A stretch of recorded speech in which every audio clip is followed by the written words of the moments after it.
Hi, you guys. Thanks for tuning in again. It's fun to have you back here. So today I'm going to talk about breaking up. Now, that sounds really weird because it sounds like something is broken.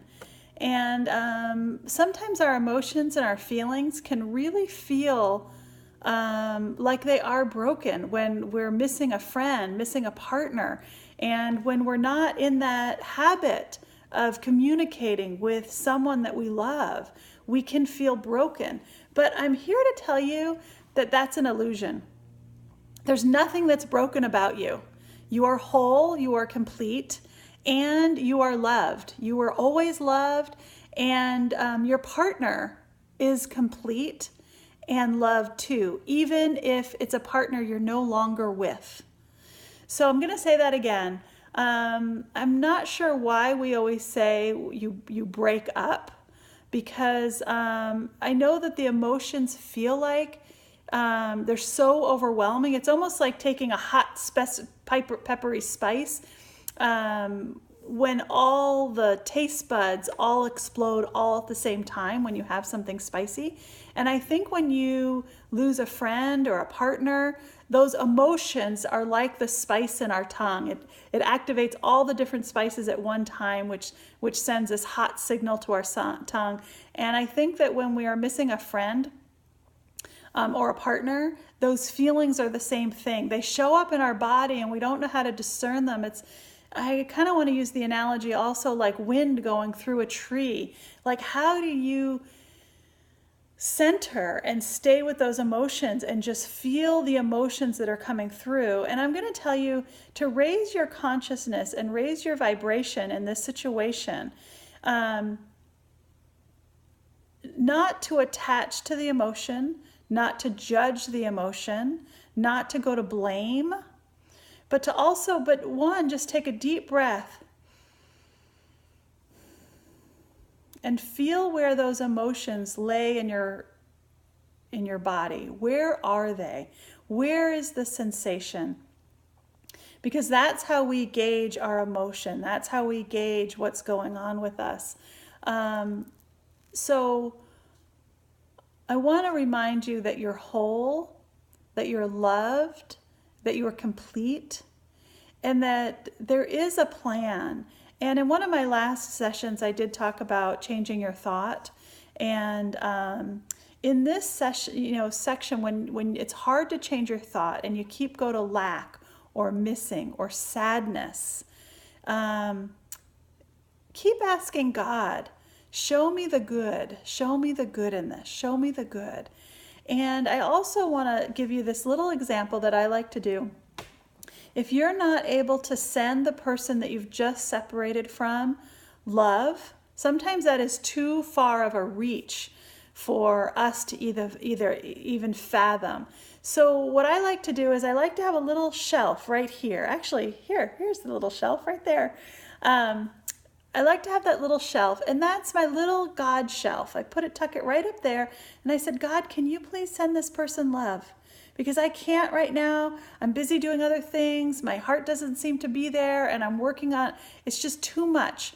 But I know that person is loved. I know they were created in God's image and likeness. So I know God can handle that. And I don't need to send them negative thoughts. In some practices, I'm going to tell you that if I'm sending that other person negative thoughts and fear-based thoughts and lacking thoughts and mean thoughts, that can be considered malpractice. If you understand the power of our thoughts, it really isn't, I'm going to just use the word kind. It's not kind, but it's also detrimental to you, the other person, and it can be harmful. And we also start living by what our thoughts are. So if you're not healing and trying to complete that, then something is going to show up in your life to heal it in a different way, or somebody. So try to heal from this relationship and know that you're whole before you move forward in another relationship.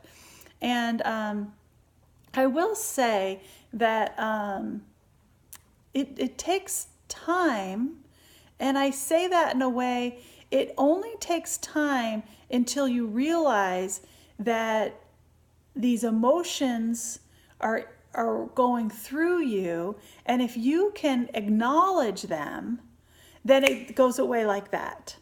Because now you've brought awareness to them. And once you've brought awareness to them, you can shift your consciousness and raise your consciousness to a level that even this situation of possible sadness is actually heightening your consciousness and awareness. And that in itself is a huge gift. And then you can start to do that in other areas of your life. And if the feelings are persistent, if the emotions are persistent, listen to your guidance. Keep doing the thought work, keep shifting your thought. But if you're called to write that person a letter, make sure that you're kind. Make sure if you saw that letter again in 40 years, you would be proud of your words, that it really was authentic and coming from you, and not blaming, not judging, not attaching, but it's just sincere thoughts and feelings that you're having in that moment. So I just want to share that I know it can be a hard time for people when they do separate and they do break up, and it's a big learning lesson that sometimes we don't want to learn. And that's why I really advocate for people not especially dating in high school. High school is a very confusing time because you're just growing yourself, you're just learning yourself. And then when someone breaks up with you, you're not even sure who you are or how complete you are. And now someone's told you you're not complete. And now there's all these different confusing things going on. It's hard to study, it's hard. You act out at home and you act out with your schoolwork, and it can be really emotional. And if you can be wise enough not to date in high school, or advise your children not to date in high school, I highly recommend that. If it can't be stopped, I do recommend, talking about these different levels of consciousness, talking about, communication, that they're whole, that they were always loved, they always will be, with or without another person, so that the person is really building a completeness within themselves, and that they don't feel complete because of another person. That another person might be a partner, and life is more enjoyable and really fun when you get to share things with another person, but it doesn't make you who you are. So the lack of that doesn't lessen you any bit. We once had a friend that actually his fiance broke off an engagement because he told her he didn't need her. And to her, that was the biggest insult. She only wanted to marry someone that needed her. And he felt that that was the biggest gift he could give to her, that is, he knew he was whole. He was choosing to marry her to enjoy life and to share life with and to grow from, but not to complete him. And so it's just a different way of looking at things. But anyway, I just wanted to kind of share that thought, and I give you all big hugs. I know it can be a painful or shifting time, and it seems like